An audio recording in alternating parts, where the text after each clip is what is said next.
Cabuloso Cast. Literatura com bom humor.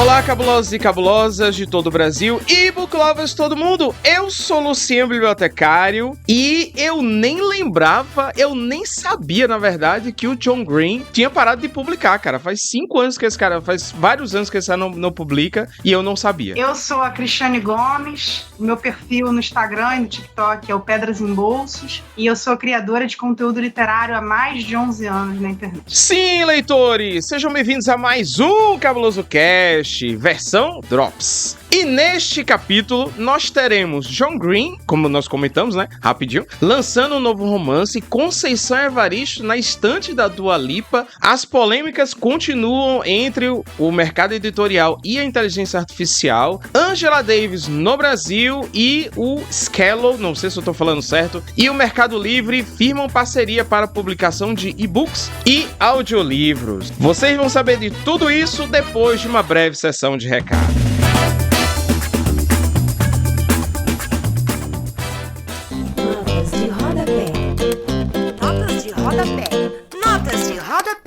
Notas de rodapé.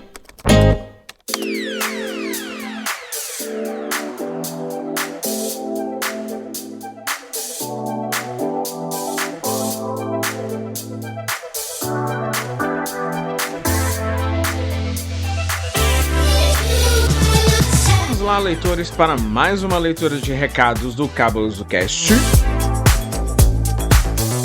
Pessoal, eu vou deixar esse aviso fixado em todos os episódios do Cabuloso Cast. A forma de consumir podcast de uns tempos pra cá mudou e isso acaba impactando a maneira como vocês dão o feedback dos episódios. O aplicativo que eu utilizo para ouvir os meus podcasts é o Spotify e por isso, quando vocês comentam lá, eu consigo ver e interagir com vocês. Porém, quem ouve através de outros agregadores me impede de acompanhar. Por isso, na tentativa de facilitar a minha vida e a de vocês, vamos combinar o seguinte: quem comentar no Spotify, como eu acabei de dizer, eu consigo acompanhar, responder e trazer para cá para leitura de comentários. Quem está ouvindo em outros aplicativos e quer deixar um comentário, por favor, posta lá no meu Instagram. É só você começar a me seguir, @LucienOBiblio10. Gente, não tem como errar, @LucienOBiblio10. Pode ser combinado assim?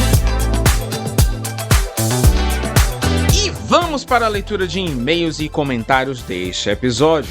No Cabuloso Cast 218 Drops, a Claudiane Dino disse que está ou estava lendo A Palavra que Resta, de Stênio Gardel. Pessoal, esse é um episódio do Drops, então vocês podem fazer a mesma coisa. Nos comentários do Spotify ou lá no meu Instagram, vocês podem dizer qual foi a última leitura de vocês e qual é a leitura que vocês estão fazendo neste momento.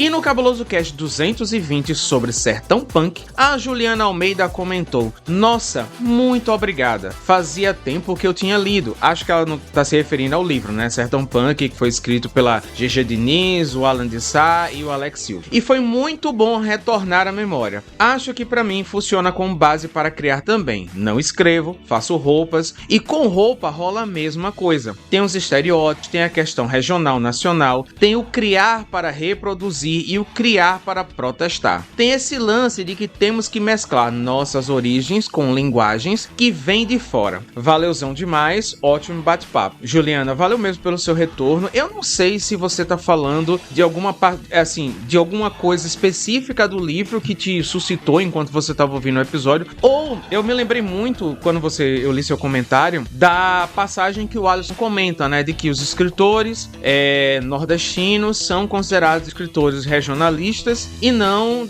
escritores contemporâneos, né? Não sei se você está se referindo a isso. No entanto, muito obrigado pelo seu comentário. Muito obrigado a Claudiane, a Juliane e a você, ouvinte silencioso ou silenciosa do Cabuloso Cast. Bom episódio para vocês.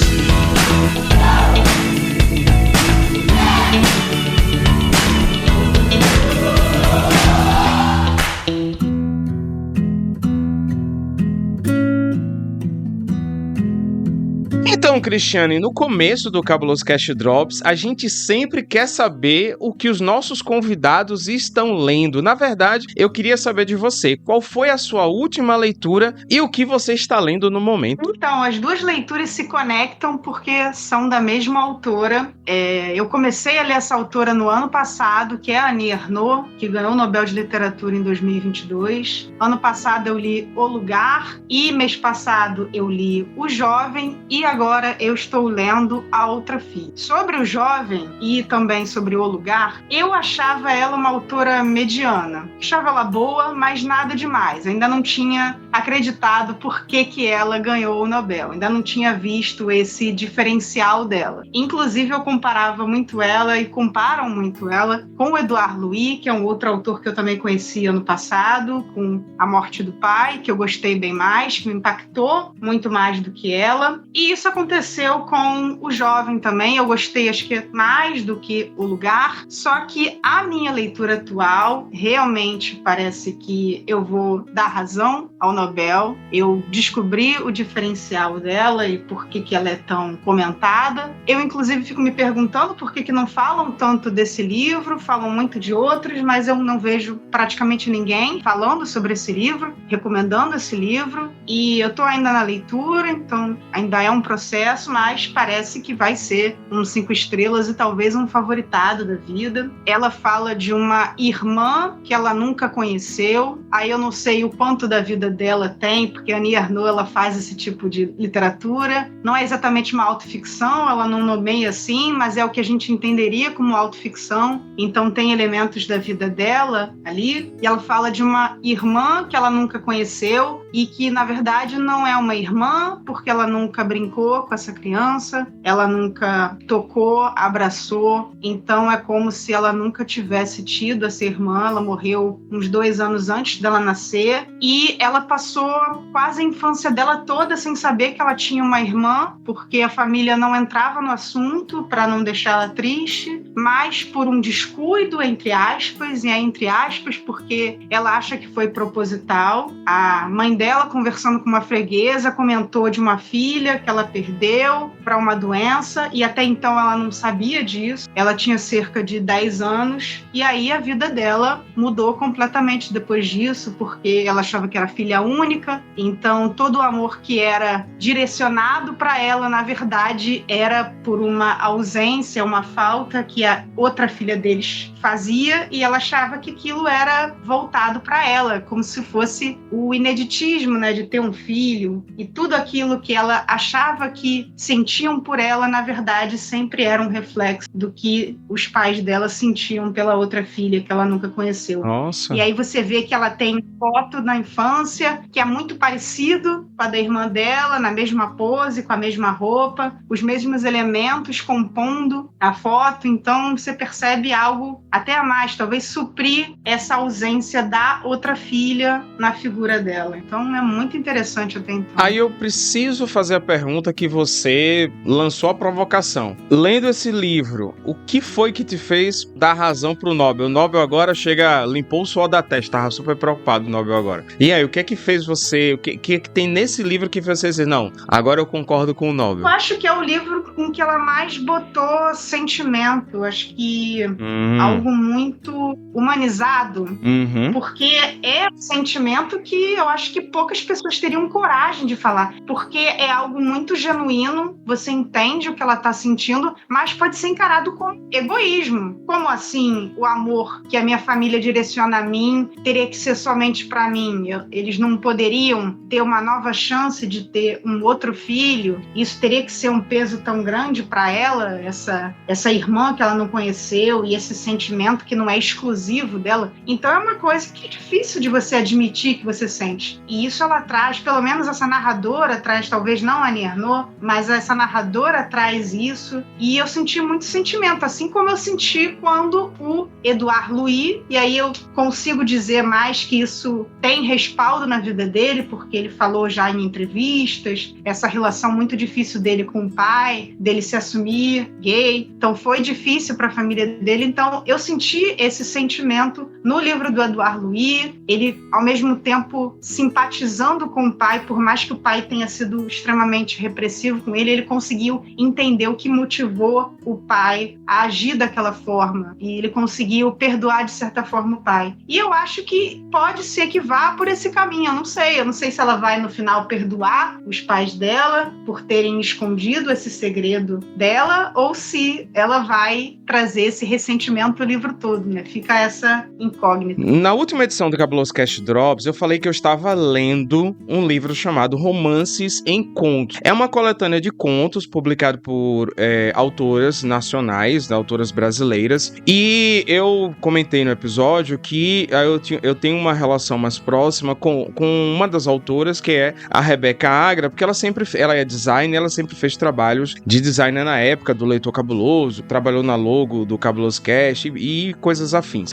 E aí eu terminei de ler esse romance, assim, são várias autoras, cada autora traz um estilo, uma perspectiva completamente diferente, então você tem ficção científica com o teor de romance, aqui a gente tá falando romance de relação, né, não romance o gênero textual, né, então a gente tem terror, no final, o último conto eu gostei bastante, porque tem uma pegada de thriller policial, de true crime, é bem legal, gostei do livro, foi super divertido ler, muito gostoso a leitura. Eu acho que esse livro não está disponível porque, enfim, foi uma publicação autoral, né, delas e tal. Elas usaram aquela empresa Clube do Autores, né, para publicar, mas muito gostoso, adorei, assim, cada conto é sempre uma surpresa, então foi uma leitura muito prazerosa, assim, uma leitura, foi meu livro de cabeceira durante um mês inteiro. E aí eu tô para começar a leitura, porque eu terminei esse livro de contos hoje, né, que eu pensei, caraca, vou voltar a gravar o Drops e não concluir a leitura, então dei uma pressinha, li o último conto, eu tava realmente no finalzinho do conto, e aí eu vou começar a ler a partir de amanhã, no caso, vai ser meu livro de cabeceira,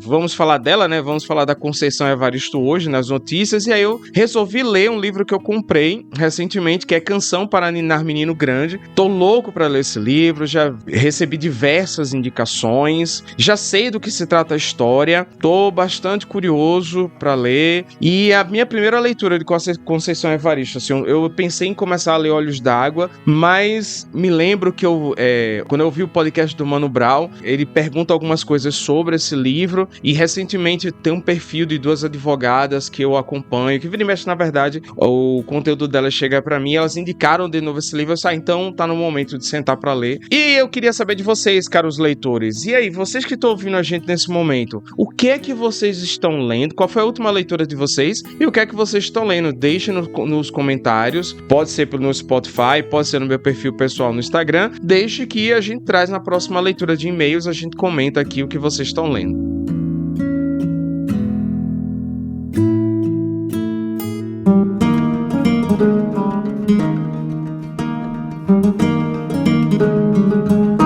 Vamos para as notícias. Primeira notícia, Cristiane. De John Green ganha título e data de lançamento no Brasil. Essa reportagem é pelo Felipe Rocha, do Omelete. Então, pessoal, bora lá. Eu vou ler alguns trechos aqui da reportagem e depois a gente comenta. John Green retorna em grande estilo à ficção após 9 anos, nem sabia que era tanto tempo. O autor de sucessos A Culpa é das Estrelas e Cidades de Papel irá lançar um novo livro ainda neste ano, chamado Um Final de Cinema. O romance publicado pela editora Intrínseca chega às livrarias brasileiras em 1º de outubro.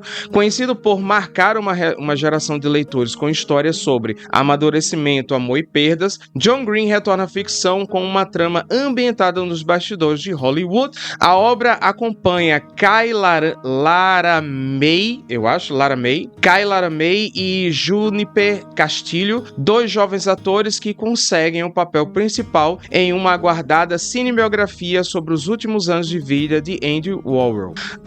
Segundo a sinopse, a história explora o preço da exposição pública, os desafios da indústria do entretenimento e as transformações pessoais provocadas pela fama. O livro promete reunir a sensibilidade, o humor e o olhar emocional que tornaram John Green um dos autores mais populares da literatura jovem contemporânea. E aí, gente, na notícia deixava claro, e eu fiz questão de verificar, o livro já se encontra em pré-venda no site da editora, mas acredito eu que quando esse episódio do Drops for ao ar, muito provavelmente já vai estar disponível em qualquer livraria, seja Amazon, seja qualquer outra. E aí, Cristiane, primeira pergunta, você já leu algum livro do John Green e o que é que você achou dessa notícia? Sim, eu li há muito tempo atrás A Culpa é das Estrelas. Acho que muita gente leu nessa época. Eu ainda era mais jovem, então estava no público-alvo, assistia o filme também. Eu gostei, fiquei muito intrigada com essa notícia, porque o John Green ele é conhecido por ser um autor de YA, né? Young Adult, adulto, e pela primeira vez ele está escrevendo um livro adulto. Então eu agora, com mais de 30 anos, tenho 32 anos, estou curiosa com essa história, como vai ser o John Green escrevendo um livro que é mais voltado para minha faixa etária, porque até A Culpa das Estrelas eu já tinha passado um pouco do público-alvo do livro, mas consegui curtir a leitura mesmo assim. Então estou curiosa com essa nova história, até por ele falar do Andy Warhol, que é uma figura polêmica e excêntrica. Queria saber como ele vai tratar isso. E ele não está longe da literatura, porque ele tem escrito não ficção nos últimos tempos, inclusive acho que a Intrínseca, que é a editora dele aqui no Brasil, publicou um livro dele faz muito pouco tempo, acho que esse ano ainda, que era sobre tuberculose, se não me engano, mas recentemente também saíram outros livros, então ele está na ativa, só que ele não publicava ficção. Não sabia. Se não me engano, faz pouquíssimos meses que saiu esse, sobre a tuberculose, não lembro exatamente quando, mas esse ano também eu consegui um outro livro físico dele, na verdade o meu primeiro livro físico, que A Culpa das Estrelas eu li em e-book, provavelmente. Eu fui num evento literário aqui no Rio de Janeiro, que é onde eu moro, em que eu peguei Quem é Você, Alaska, também é uma história bem famosa dele, tem adaptação, que eu não li na época, passou o hype e eu não li, mas que surgiu a oportunidade de eu ter esse livro, eu acho que eu vou testá-lo de novo, ver se ele ainda funciona quase 10 anos depois, e eu 30 a mais, ver se ainda funciona. Porque agora eu tenho experimentado novos gêneros e uma literatura mais jovem, por mais que a minha formação seja mais de clássicos e coisas assim. Eu tenho experimentado literatura jovem, livros contemporâneos e os hypados do BookTok, né, como as pessoas falam. Justamente para me inteirar do que as pessoas estão lendo, já que a maioria dos leitores são jovens, e também porque muito do público do TikTok, principalmente, mas do Instagram também, são de jovens. Então a gente tem que se inteirar e saber do que eles estão lendo, né? Não adianta ter preconceito e dizer que eu não leio esse tipo de coisa. Eu tenho cada vez mais quebrado esses discursos e experimentado esse tipo de literatura. Então, ainda mais o John Green, que eu já comprovei que realmente é bom, vou dar novas chances para ele, inclusive para esse, né? Literatura adulta. Eu me surpreendi completamente. Eu não sabia que ele estava publicando não ficção, porque eu sei que o John Green, ele tem todo um conteúdo, ele e o irmão, né, tem todo um conteúdo no YouTube. Eles sempre foram muito famosos, muito reconhecidos pelo YouTube, eles têm diversos projetos e tal, sendo que realmente, assim, depois que eu meio que me afastei da produção do podcast, eu confesso que eu me distanciei completamente do universo literário, principalmente jovem. Eu nunca fui jovem, né, e tal, mas aí o que é que acontece? Eu cheguei a ler A Culpa das Estrelas, gostei bastante, a gente tem Cabuloso Cast sobre, me lembro que a gente gravou sobre Cidade de Papel, esse eu não li e também não assisti a adaptação, mas a gente tem episódio também, os participantes leram e tal, e eu só ajudo na condução do programa, e eu cheguei a ler também, eu até comento isso no episódio, aquela biografia que ele não escreveu, mas que a gente acaba descobrindo, né, que a pessoa que ele se inspirou para escrever A Culpa das Estrelas, a menina existia, né, e aí eu fui ler a biografia dela, assim, me emocionei bastante, gostei muito, muito mesmo. Eu não sei se é para um público adulto, a notícia não me deu a impressão. Eu acho que esses dois aí, a Kai e o Juniper, eles serão, para mim eles são adolescentes, eu não sei. Eles dois jovens atores, não sei se são adultos. Mas, enfim, eu acredito... Eu não tenho interesse pelos livros dele mais, não é preconceito, é simplesmente não é mais pra mim. Cris aí é 30 a mais, eu sou 40 a mais, chegando quase a 50 já, então não tô mais na vibe. Mas, assim, fico feliz que ele esteja publicando, porque eu acho que o John Green como você falou, é um daqueles autores que traz muita gente pro universo dos livros, né? Principalmente porque as obras dele ganham adaptações, e a gente sabe que, inevitavelmente, quando a obra é adaptada, atrai leitores também, né? Então, fico feliz que ele tenha voltado a publicar ficção e espero que as pessoas gostem, que leiam, enfim, né? Que se alguém já leu quando esse episódio for ao ar, por favor, venha comentar conosco. Estou curioso para saber as impressões de vocês.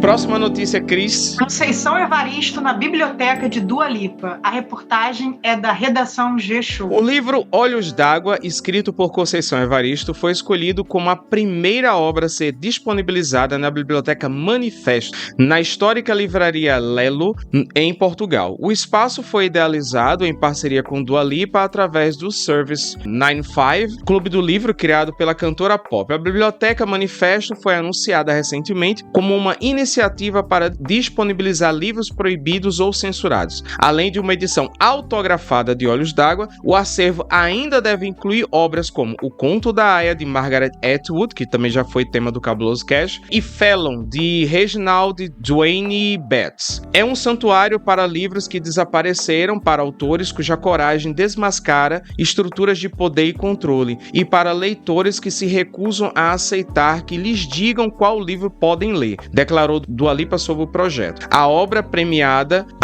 no caso a obra da Conceição Evaristo, premiada, se tornou centro de um debate público em novembro de 2021, quando uma professora foi afastada de um colégio particular em Salvador, na Bahia, após indicar o livro para alunos. Porque já que os livros eram censurados, eu fiquei na dúvida, por que o livro da Conceição Evaristo foi censurado? Não sabia desse fato, né? Enfim. Mais uma grande contribuição da Dua Lipa, né, salvando a literatura. É uma figura que eu tenho admirado cada vez mais. Já é uma artista que eu gostava da música, mas ela como pessoa também parece ser bem admirável e dedicada mesmo à literatura. Não parece estar surfando em um hype ou fazendo pelo dinheiro. Inclusive, eu acho que o clube dela nem é pago, é gratuito. Você tem acesso a tudo pelo Instagram, acho que ela tem um site também. Tem entrevistas riquíssimas com os autores. Ela traz os autores dos livros lidos no clube dela todos os meses para um podcast também. Tá tudo no Instagram, e aí ela aproveita esse acesso que ela tem às figuras por ser uma pessoa também muito importante, com um poder e uma representação. Então ela traz esses autores para mais perto dos leitores e traz discussões sobre as obras, coisas profundas mesmo que as obras trazem. Então eu acho que é mais uma grande iniciativa dela, e é numa livraria em Portugal, e aí ela traz uma autora não só brasileira, mas uma autora negra, o que também é muito simbólico. Eu também não sabia desse caso de censura. Eu nunca li nenhuma obra inteira da Conceição, mas eu já li um conto do Olhos d'Água. Eu tenho inclusive o livro aqui, autografado por ela, tenho foto com ela, eu comprei já tem alguns anos, e é um conto que me impactou bastante. Inclusive já fiz oficina de leitura desse conto em uma escola em que eu estagiei, e é um conto que me impactou muito. Por esse conto já dá para entender por que talvez ele possa ser censurado por uma elite mais conservadora ou reacionária. Então já dá para entender por quê, mas eu não sabia dessa notícia. Então ela tem ainda prezado por autores censurados na sua biblioteca. Então acho que isso é um passo muito importante. Uma coisa que eu não sabia, né, do podcast, eu vi, assim, eu não sou eu não ouço as músicas da Dua Lipa. Na verdade, eu acho que a Dua Lipa, ela corresponde ao mesmo fenômeno social, pra mim, da Lady Gaga, né? Que é, você não precisa ouvir a Lady Gaga para ouvir Lady Gaga, né? Porque quando você ouve uma música, de repente você fala assim, mas essa música eu conheço. Então, eu acho que a Dua Lipa deve estar nesse entremeio aí. Mas, assim, eu soube do podcast dela e através, eu acho que de alguém, não sei se foi você, Cristiano, não me lembro quem foi, acho que foi no meu Instagram, que aí a pessoa explicava que o podcast dela, como era, que os autores gostavam de participar porque percebiam que ela tinha lido a obra, né? E isso é uma coisa que eu acho muito, muito curiosa, porque assim, a gente tem diversos autores aqui no Brasil, excelentes autores e autoras aqui no Brasil. Eu acho até constrangedor. Eu entendo e respeito que muitos desses autores tenham em alguns programas de entrevistas espaço para falar de si, falar da sua obra, mas eu acho muito constrangedor e fico até meio irritado quando eu percebo que a pessoa chamou um escritor, mas nem se deu ao trabalho de ler a obra dele, sabe? Então, o trabalho da pessoa é entrevistar aquela pessoa e ela nem se deu o trabalho de ler, então fica aquelas perguntas genéricas que você percebe claramente que a pessoa não leu ou simplesmente leu a sinopse, então vem aquelas perguntas, assim, super... que uma pessoa que leu percebe claramente que a pessoa não faz a mínima ideia sobre o que é o livro, né? Novamente, é como você colocou, eu só vou concordar com você. Uma autora brasileira e uma autora negra brasileira, então, muito bom a iniciativa e sensacional, assim. Que eu queria muito que uma iniciativa como essa também existisse aqui no Brasil, sabe? Que ela pudesse incentivar um espaço dentro de alguma livraria aqui no Brasil, dentro dessa mesma proposta, sabe?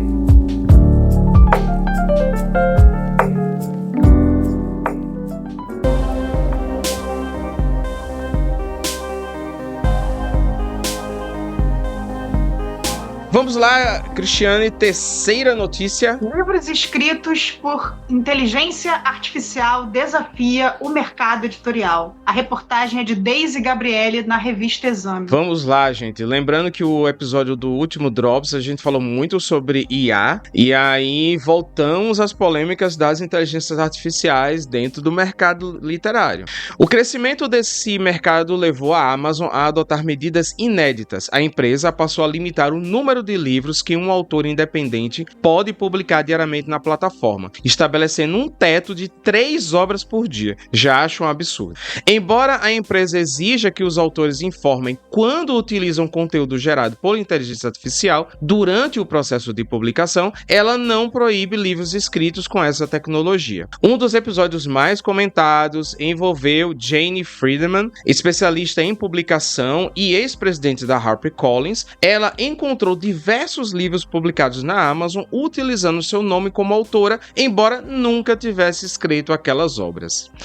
E aí, Cristiane, deixa eu perguntar, no episódio do Drops passado, a gente trouxe aquela notícia de que a ganhadora do Nobel, né, ela disse que usava IA para embelezar o texto, e depois ela, em entrevista, ela disse, não foi bem isso, as pessoas entenderam errado, né, e a gente também comentou uma notícia de que já tem o mercado editorial brasileiro já construiu um manual como as editoras e as livrarias devem se portar com o uso da inteligência artificial. E aí, o que é que você pensa de tudo isso? A questão é muito complexa, né? Você poderia falar de diversos fatores que contribuem para isso. E é uma pauta cada vez mais quente, né? Você falou desse exemplo da Nobel, mas teve também fora da literatura o Martin Scorsese falando que usa IA para fazer uma parte do processo criativo que ele fazia à mão, que eram os storyboards dos filmes. Ele passou a utilizar IA para fazer, e vários outros casos de editoras que utilizam capa de IA e isso é descoberto. Teve um caso de uma autora gringa que descobriu que a editora brasileira usou IA no livro dela sem a permissão dela. Não sei se você soube desse caso. Não, esse eu não soube não. Babado! Não sei se eu digo nomes aqui, mas foi um caso público. Não, pode falar nomes, por favor. Eu quero a fofoca tem que ser completa, por favor. Nesse caso foi The Dark Side. Eu não lembro o livro, mas era uma capa por algo como Lado Selvagem, alguma coisa assim o nome do livro. Mas teve também o caso do Clube de Literatura Clássica, que usou IA na capa de Frankenstein. Isso também gerou uma polêmica, mas também não é a primeira polêmica deles, né? É um clube muito controverso. E tem vários casos, inclusive pessoais meus. Eu já fiz alguns vídeos sobre o uso de inteligência artificial, tentando alertar autores, e eu encontro muita resistência toda vez que eu falo desses assuntos, porque eles não conseguem aceitar e admitir que o leitor ele vai se afastar da obra deles caso eles encontrem IA. E que é uma dúvida genuína, caso a capa seja de IA, de que o texto também vai ter IA. Eles acham absurdo o leitor fazer essa associação, só que eles nunca se posicionam em relação a isso, porque eles não vão admitir publicamente que a capa do livro é de IA, e aí eles poderiam fazer uma dissociação. Uma coisa é eu ter utilizado uma capa de IA, mas eu nunca botaria IA para fazer o meu texto. O texto é 100% autoral. A capa eu teria que contratar um outro profissional, seria feita por mim necessariamente. Agora o texto eu mantenho 100% autoral. Eles não vão fazer esse tipo de coisa. Isso poderia já fazer com que os leitores aceitassem melhor. Eles usam argumentos de que eles não têm como pagar uma capa, sendo que tem muitos ilustradores iniciantes que cobram barato. Então eu acho que é um pouco são vários fatores, né? Mas um pouco também de desculpa, não tem interesse de aprender a ilustrar de repente. Você poderia usar um banco de imagens gratuitos, você poderia fazer a capa no Canva, ou você poderia ilustrar sua própria capa, mas você não quer ter esse trabalho. Então, por que não fazer a capa na IA? E aí isso afasta leitores, mas também faz com que os livros sejam publicados mais rapidamente. E aí por isso que eu falei que são vários fatores. Tem o fator de que cada vez mais o livro é encarado como um produto e menos como obra de arte. Então eles não estão achando que estão comprometendo a obra de arte deles usando IA. Mas também tem uma coisa que até se relaciona com uma outra notícia que a gente vai falar daqui a pouco, que é a questão da Amazon, o monopólio da Amazon. Eles publicam pelo KDP, que é o Kindle Direct Publishing, que tem regras extremamente rígidas. Eles ganham centavos por página lida, então a taxa de quando você compra o e-book é muito baixa, também a taxa de páginas lidas pelo Kindle Unlimited é muito baixa, então isso obriga o escritor a publicar 3 livros por ano e convenhamos, que livro vai ser de uma boa qualidade, um livro realmente que você vê que ele não poderia ser melhor, o melhor que você pode fazer com mais tempo que você poderia dedicar a ele em 3 meses. Quem vai escrever um livro inteiro em 3 meses? Mas a Amazon te obriga porque você ganha pelo volume. Ou você demoraria muitos anos para conseguir juntar uma quantidade de publicações que fosse suficiente para você se sustentar e viver de escrita, ou você publica vários livros por ano e aí pela quantidade você consegue uma renda que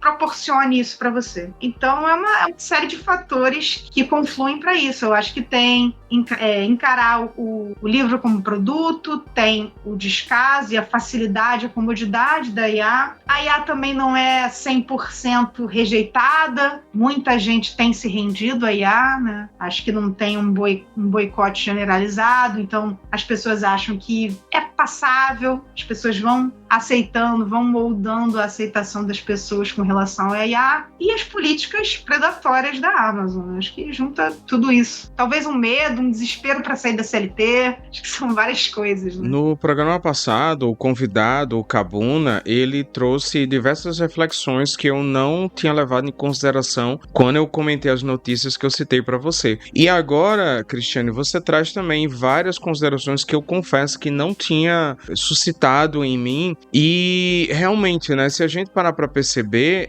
da forma como você explica, isso fica muito claro que acaba sendo até mesmo uma necessidade, uma demanda gerada pelos próprios escritores e escritoras devido à própria, como você falou, a própria política da Amazon, né? Então, ou seja, publicar 3 obras por dia, ninguém escreve 3 livros por dia, isso é impossível, né? Então a Amazon limitar isso meio que já é um absurdo, porque você percebe que que é como a reportagem da Exame vale a pena, assim, eu li alguns trechos, mas quem tá ouvindo esse episódio que quiser ler, eu recomendo, o link tá no post. É muito interessante porque ela vai falar de várias coisas, principalmente que essas obras que são publicadas por dia aí, pessoas lançando livros por dia na Amazon, são pessoas que não estão revisando, que o livro não passou por nenhum processo editorial, e aí, como você falou, aí acaba se tornando complexo, né? Porque se a editora profissional tá usando IA, por que o autor, sabe, não pode usar também, entende? Aí fica aquela coisa, né, do um empurrando pro outro, né? Se eu posso, porque você não pode, porque você não pode, porque você não pode, e por aí vai. E aí eu tava vendo um trecho, um corte de uma reportagem, acho aqui da Globo, onde algum convidado lá dizia assim, comentava exatamente isso, a Amazon agora está publicando, permitindo que a pessoa publique três livros por dia. É um filósofo e tal, ele comenta assim, dizendo que se tem pessoas publicando livros escritos por IA, é porque tem gente que está consumindo esses livros, e para essas pessoas não importa se o livro foi escrito ou não por IA. Eu estou discutindo inteligência artificial em sala de aula, é a temática que eu escolhi para os meus alunos, e aí numa dessas conversas, num desses debates, eu lancei para eles uma problemática, né, que eu disse assim, gente, eu acho que vai chegar numa época em que, porque eu mostrei esse trecho desse perfil para eles, e eu disse assim, gente, eu acho que vai chegar um momento que não vai ser a minha geração, não vai ser a sua, Cristiane, que vai ver isso, mas eu disse pra eles, vai ser a geração de vocês. Vocês vão conhecer uma geração, quando vocês estiverem velhinhos, seus netos, suas netas, seus sobrinhos, suas sobrinhas vão chegar pra vocês e dizerem assim, impressionados, eles vão dizer, mas vovô, vovó, tinham pessoas que escreviam livros? Por que se a gente pode ler um livro que foi escrito por IA? Como assim tinham pessoas que compunham músicas, cantavam? Por que se tem músicas, é muito mais fácil fazer uma música com IA? Então eu disse pra eles, vocês vão chegar pra uma geração, vocês vão conhecer uma geração que não importa se o conteúdo é ou não feito por inteligência artificial. Pra essa geração não vai fazer mais diferença.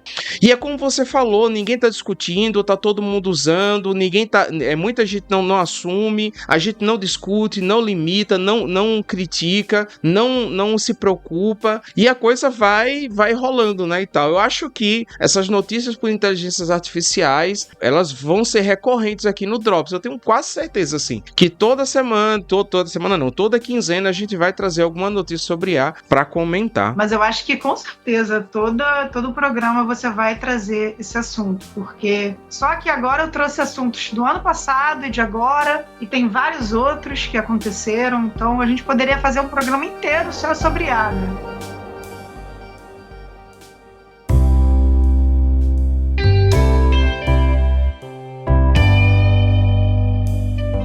Vamos lá, Cristiane, quarta e penúltima notícia de hoje. Angela Davis na Flip, a reportagem é do Publish News. A escritora, filósofa e ativista norte-americana Angela Davis vai participar da Festa Literária Internacional de Paraty, a Flip, pela primeira vez. A autora foi confirmada na programação da Casa Sesc durante a edição de 2026 do evento, a ser realizado entre os dias 22 e 26 de julho. Referência internacional nos debates sobre direitos humanos, feminismo negro e justiça social, Angela Davis é professora emérita da Universidade da Califórnia e autora de livros como Mulheres, Raça e Classe, que é um livro que, por sinal, eu estou lendo nesse momento, Mulheres, Cultura e Política, A Liberdade é uma Luta Constante, publicados no Brasil pela Boitempo. Em 2025, a Companhia das Letras lançou Abolição, Políticas, Práticas, Promessas, também da autora, né?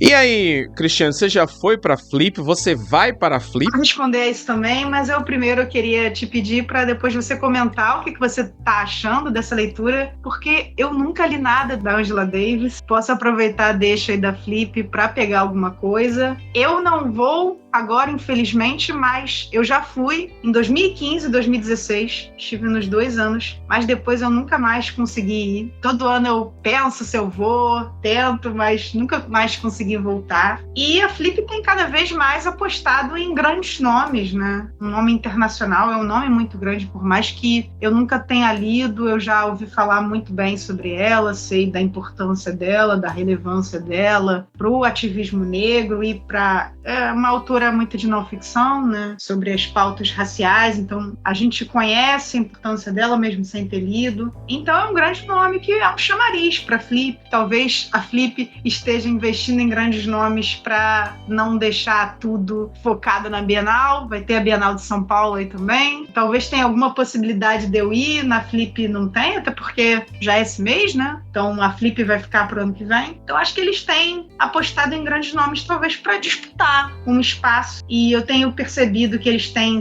trazido mais autores contemporâneos que falam com outros públicos, né? Isso até causou uma certa controvérsia, chamaram o Felipe Neto e as pessoas ficaram se perguntando por que a Flip trouxe o Felipe Neto. Então eu tenho, não é o caso da Angela Davis, mas eu tenho percebido que eles têm trazido nomes diferentes, não só de uma literatura mais elitizada, né? Até porque é um evento caro, é uma cidade cara, você tem que ter realmente grana para ir para a Flip, ela não é tão acessível. Tem a questão do telão gratuito, que já facilita, mas todo o entorno não facilita tanto o acesso. Eu tenho percebido que eles têm, acho que, democratizado mais essa tentativa de trazer talvez mais jovens para a Flip. Então, eu acho que eles estão seguindo nessa tendência de trazer nomes cada vez maiores. Acho que os autores também estão descobrindo a Flip cada vez mais, e não só a Bienal do Rio e de São Paulo. Então, acho que é muito nessa pegada. Eu nunca fui, tenho convicção que muito provavelmente jamais irei. Fico feliz que você foi e espero, desejo do fundo do coração que você consiga ir novamente. Respondendo a sua pergunta, eu comentei no programa passado que eu comecei a ler o livro da Angela Davis e eu comentei sobre o primeiro capítulo, né, onde ela faz simplesmente um panorama sobre como era a escravidão para a mulher negra estadunidense. E é muito interessante porque ela vai desmistificar muitos mitos que o cinema, que as séries acabam trazendo pra gente. É muito interessante. E no segundo capítulo, ela já vai trazer uma abordagem um pouco diferente. Ela avança na história, na verdade, onde ela vai fazer o paralelo entre como os movimentos abolicionistas americanos acabaram influenciando o movimento das mulheres, as mulheres, no caso, as mulheres brancas americanas, porque as mulheres acabaram se dando conta que quando elas tentavam estar nos espaços para lutar contra a escravidão nos Estados Unidos, elas eram censuradas por serem mulheres. Então foi um fato que acabou chamando de E aí a Angela Davis traça esse paralelo dizendo assim, que através da luta, né, para a abolição, acabou também despertando o movimento, acabou incentivando o movimento sufragista, né, lá nos Estados Unidos. E esse é o segundo capítulo, tá? Porque, como eu comentei, é uma leitura um pouco lenta, porque eu não só faço a leitura, eu vou ler, faço as marcações, e aí logo em seguida eu tenho que fazer todo um fichamento daquela parte, porque para mim é uma leitura muito importante.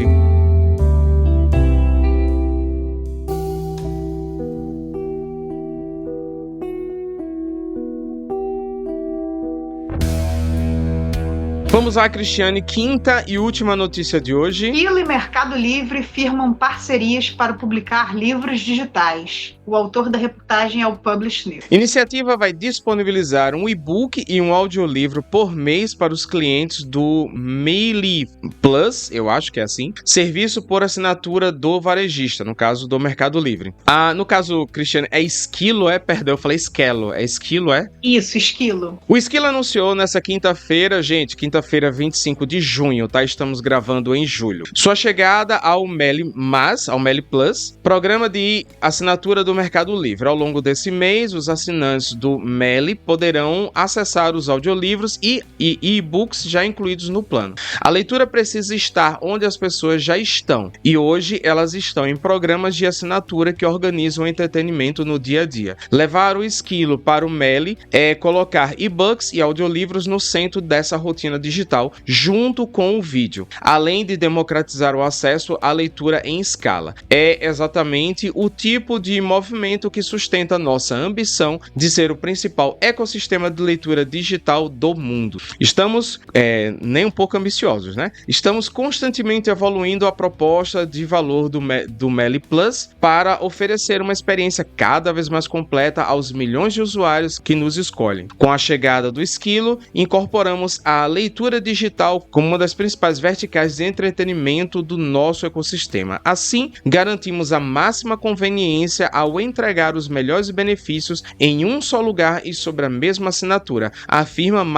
Maximiliano Menes, diretor da Loyalty do Mercado Livre. E aí, Cristiane, você parece que conhece o Esquilo. Eu não conheço, não uso, mas me conta um pouco se você conhece, sua experiência, o que é que você achou da notícia? Não sei o Esquilo necessariamente, mas eu acompanho um booktuber que era embaixador da marca, então eu já vi ele pronunciando por vídeo, por aí que eu sei como se pronuncia. E essa notícia tem muito a ver com a que eu comentei anteriormente, a questão da inteligência artificial na Amazon. Eu vejo que essas iniciativas da Esquilo e do Mercado Livre é para tentar, talvez não quebrar, porque talvez não seja possível com tão poucas empresas, mas diminuir o monopólio da Amazon. Porque o audiobook, a grande plataforma de audiobooks, é a Audible, que é da Amazon, e-books é do KDP, o Kindle Direct Publishing, então é da Kindle, e o leitor digital também é o Kindle, né? E aí, na questão do leitor digital, eu poderia também falar de outras iniciativas que se relacionam com essa notícia, mas não diretamente. Eu tenho percebido várias pessoas importando leitores digitais, tem o Big Me e tem o XT Ink também, que são alternativas para o Kindle. Não vai conseguir quebrar o monopólio, porque você precisa do aplicativo da Amazon para ler os e-books, mas você não necessariamente precisaria comprar um Kindle para conseguir ler. Eu não sei se ainda existe o Kobo, mas o Kobo era uma possibilidade há uns anos atrás. Não sei se ele ainda é usado no Brasil, talvez só lá fora, mas eu tenho percebido que as pessoas têm importado esses leitores para ter uma melhor experiência e não depender tanto da Amazon. E aí a questão do audiobook é uma outra forma de se ouvir audiolivros e não ficar preso na Audible. E a questão do e-book também talvez seja a questão mais difícil de quebrar o monopólio da Amazon, porque você teve até uma polêmica, acho que no ano passado, de que o e-book que você compra na Amazon, ele não é seu, a Amazon pode tirar a qualquer momento esse e-book de você. É como se fosse um aluguel, né? Um empréstimo, e isso tem acontecido em vários setores, né? Hoje mesmo eu estava conversando com meu namorado, a questão dos jogos, que também vai praticamente acabar a mídia física, você vai ter que comprar uma versão digital. Tem a questão dos streamings, que é cada vez mais difícil você acessar filmes, não existe mais DVD, você tem que assinar 15 streamings diferentes para conseguir assistir. Nem todo filme vai ter, filme antigo ele é preterido, porque o interesse deles não é conservar, não é uma cinemateca, não é conservar o cinema, tanto internacional quanto nacional, é demanda, é lucro, e aí cancelam séries que não dão tanta demanda, mas aí tem iniciativas, né? Teve o Tela Brasil, se não me engano esse é o nome, né?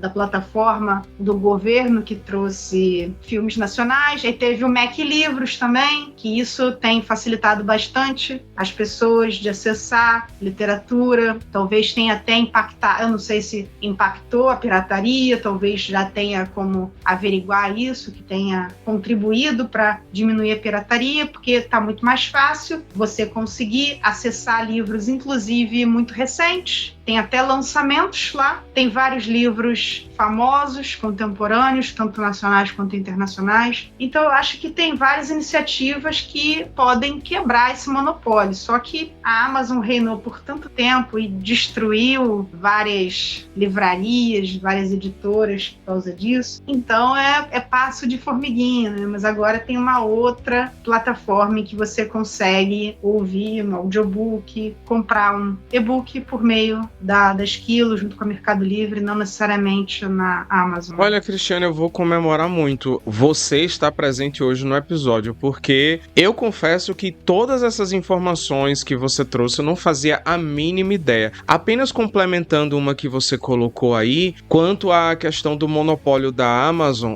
eu me lembro que eu vi recentemente essa notícia de que a Amazon ia descontinuar quem tinha Kindles muito antigos. E se a pessoa atualizasse a pessoa não vai conseguir mais, tipo assim, a pessoa não consegue comprar mais nada, e literalmente ela tá simplesmente encerrando, a pessoa tem o Kindle, simplesmente que ele é antigo, e a pessoa vai ser obrigada a comprar um Kindle novo, porque a Amazon, e se você atualizar, se tinha essa questão, você vai perder tudo, entendeu? Você perde toda a sua biblioteca. Aí apenas reitero o que você falou da questão de que a gente não detém os livros que compramos, né? É só um empréstimo. E novamente, é como você falou, é um monopólio, né? E eu não tinha pensado por esse ponto de vista, eu não fazia ideia. Foi ótimo trazer você para esse programa, porque você trouxe muita informação que eu não fazia a mínima ideia. Então, não tinha visto por esse ponto de vista, que é uma tentativa de combater o monopólio da Amazon. Então, vou concordar com você. Qualquer empresa que se aventure na tentativa de quebrar um monopólio de uma outra empresa, eu acho que no capitalismo selvagem que a gente vive, a gente tem que bater palma, a gente tem que comemorar, né? Então, que bom que essa iniciativa tá aí. Quem é usuário do Esquilo e do Mercado Livre deve estar gostando, deve estar aproveitando, porque, novamente, a notícia foi publicada na quinta-feira, 25 de junho, a gente já tá em julho, então acredito que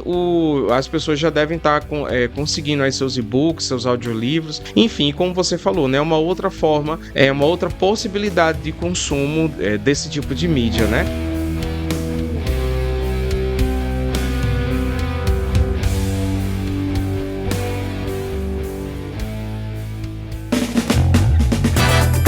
Caras e caros ouvintes leitores, é isso! Chegamos ao final de mais um Cabuloso Cast, versão Drops, comentando notícias sobre inteligência artificial, falando sobre o capitalismo selvagem, e eu só queria muito agradecer a presença da Cristiane, que a gente se descobriu, que é pelos motivos pelos quais a gente segue o trabalho um do outro. Cris, muito obrigado pela sua presença no Cabuloso Cast, muito obrigado por todas as contribuições que você trouxe ao comentar junto comigo aqui as notícias, e nesses minutos finais você tem o direito a fazer os seus jabares e as suas últimas considerações. Bom, eu queria primeiro agradecer muito o convite. Como eu disse para você, é a primeira vez que eu participei de um podcast, então foi uma honra ter recebido esse convite, então muito obrigada. Retomando o que eu disse no começo, eu sou a Cristiane, eu crio conteúdo há mais de 11 anos, desde 2014 no Instagram, desde 2024 no TikTok e também um pouco agora no YouTube. Eu convido vocês a conhecer as minhas redes. O meu user é o Pedras em Bolsos. É em homenagem a Virginia Woolf, para quem estivesse perguntando, que é uma autora que eu gosto.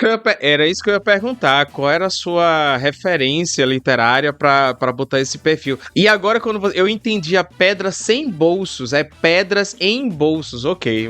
Isso, Pedras em Bolsos. E eu convido vocês a conhecer as minhas redes, tanto o Instagram quanto o TikTok. Convido também que vocês conheçam a minha campanha no Apoia-se. Eu comecei desde março a criar conteúdos longos para lá. Por isso que eu falei que eu tenho começado no YouTube. Eu nunca fui uma booktuber, por mais que eu tenha acompanhado e acompanho até hoje. Os menos, mas eu já acompanhei muitos criadores no YouTube. Foi assim que eu comecei a consumir literatura na internet. Foi por causa disso que eu comecei a criar para o Instagram. Foi de ver as pessoas criando para o YouTube. E agora eu fui mais por causa do Apoia-se, onde eu hospedo os meus vídeos. Tenho criado conteúdos longos para lá, para eu conseguir explorar com mais tempo e aprofundamento o que eu gosto de falar. A gente tem que limitar muito o que a gente quer falar nas redes, porque são os conteúdos rápidos e instantâneos. Eu, por exemplo, crio conteúdo todos os dias. Tem dias que eu posto mais de um vídeo por dia. Hoje mesmo eu postei 3 mais vídeos, tenho postado cada vez mais, porque as redes demandam isso, e aí você tem que criar conteúdos cada vez mais curtos e fragmentar, você não consegue mais fazer uma resenha, até porque as pessoas também já consomem menos resenha, mas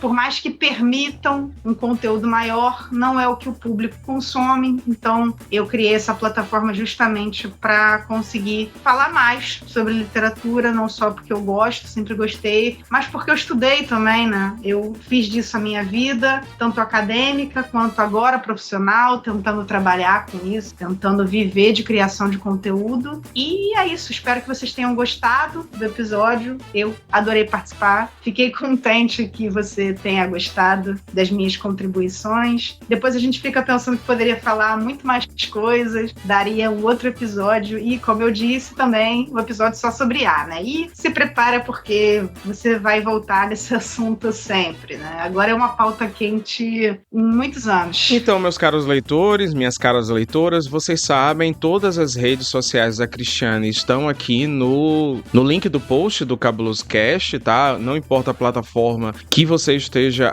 ouvindo esse episódio, então é só olhar lá, estão todos os links lá. Acessem, vejam o conteúdo dela, é muito bom. E nesses minutos finais, eu só tenho mais uma vez a agradecer a você que chegou até aqui ouvindo esse episódio. E eu quero saber, e aí, gente, esse uso de inteligência artificial, o que é que vocês estão achando de tudo isso? Além disso, vocês vão pra Flip, comentem aqui também. E também fica a pergunta lá do começo do episódio: o que vocês estão lendo? O que vocês já leram no mês de junho ou no mês de julho, né? Já que o próximo Cabuloso Cast Drop só agora em agosto. E eu vejo vocês no próximo Cabuloso Cast. Até mais!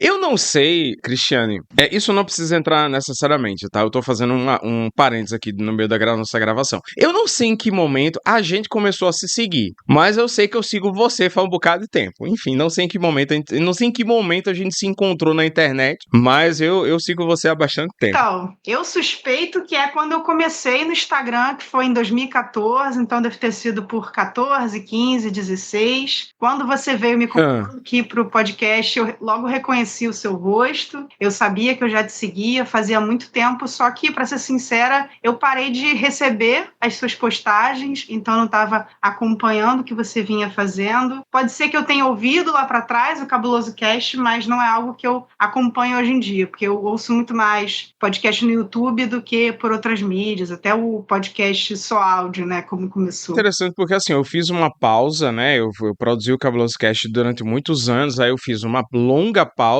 e voltei praticamente esse ano, assim, esse ano é que eu comecei a publicar com uma certa regularidade, mas eu sei, assim, que eu estou na velha guarda dos podcasts, né, que a moda mesmo hoje é podcast no YouTube, MesaCast e tal, mas ainda não tá no meu campo de trabalho, eu ainda não consigo botar na minha vida, na minha rotina diária, fazer um MesaCast, ainda não rola, quem sabe no futuro, nunca se sabe.